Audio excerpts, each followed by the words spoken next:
So this is day 9. You can see there's been a lot of work since the last time we shared this video.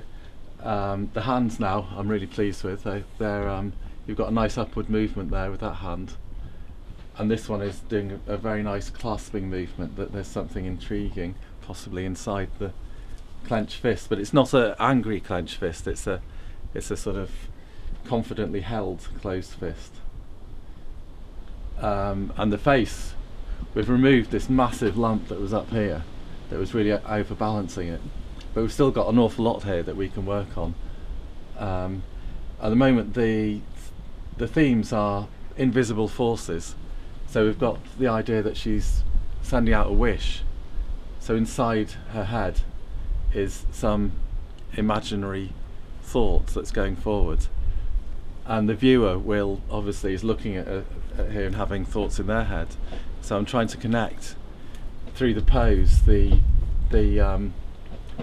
viewer and the sculpture in a really interesting way, that you're actually not just looking at an object, you're looking at something that is triggering off thoughts in your mind.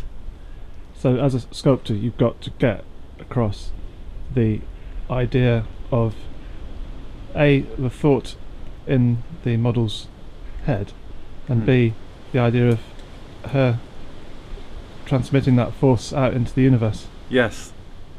Yeah. And the other thing is this that's helping that.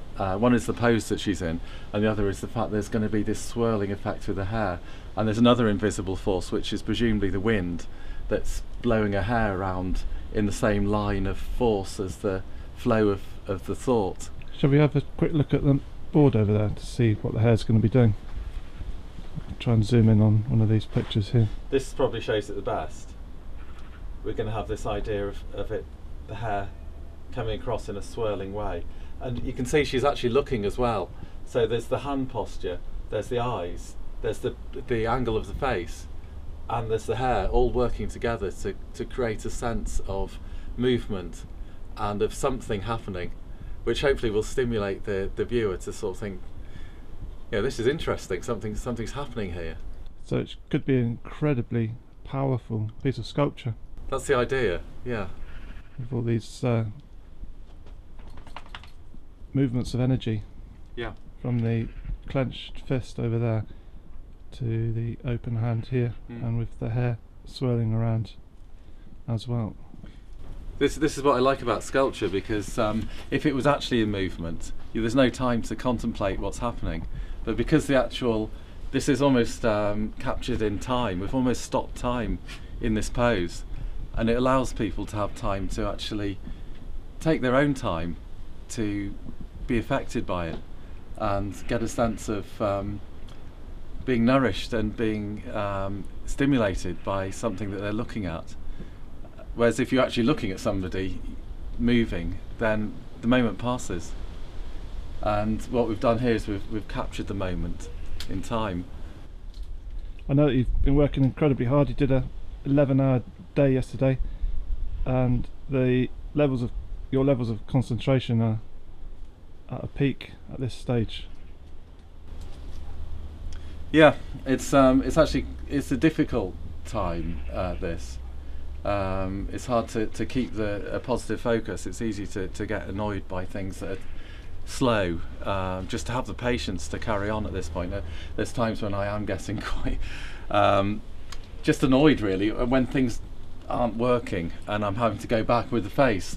I got quite the shape of the eyes and the lips were coming out, and then I decided it was all too far forward because the nose was too small, so I had to go back, and that was quite difficult to do that, to actually say no, we need to go back a stage and just have the patience to know that's the right thing to do, and then go back again and reform the eyes and the mouth and the forehead and all the really important features of the face, because the planes have got to be right. There's this sort of flat plane of the cheeks and the forehead, and then there's the slope back of the jaw, and the planes of those have got to be in the right place to start with. There's no point in doing fine detail if they're not facing the right way. If there isn't this slight tilt of the head, you can see here's the centre of the body coming up here, and the head has got this really interesting sideways tilt, which means that this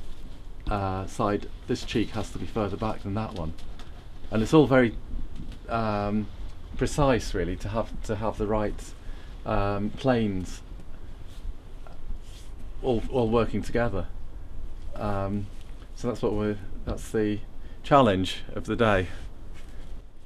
So in terms of what's in your own mind, you're able to visualize this sculpture in 3 dimensions, is that right?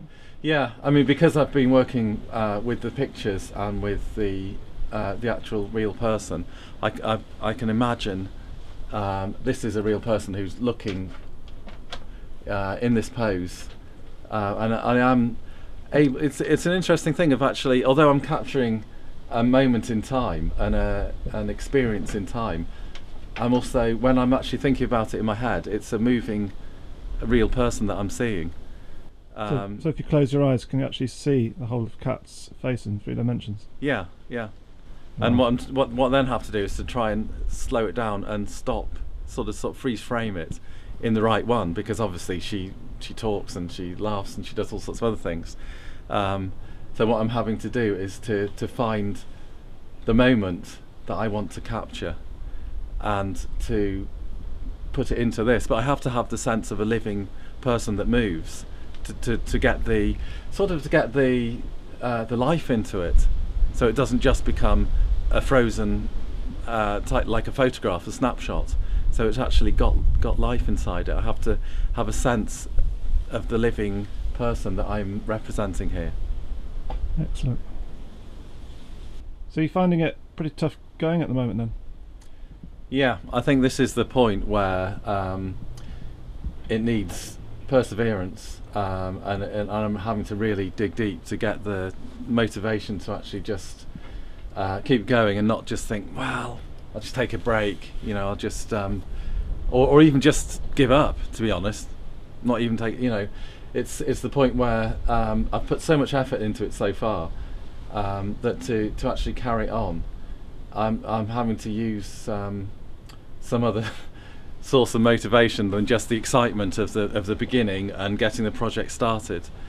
And what I don't want to do is, a lot of artists, they do, take time out, they take drugs or alcohol, and they think that that's helping. But for me, keeping focused and sober and just relying on friends to encourage me and support me through is the important way of doing it for me. I just hope I've got what it takes. I know I have got support, and I know that it's worth doing, and that at the end, if I see it through, that I'm sure that there is a worthwhile result that's going to come from actually just persevering at this difficult point. We're all vying for you. Thank you.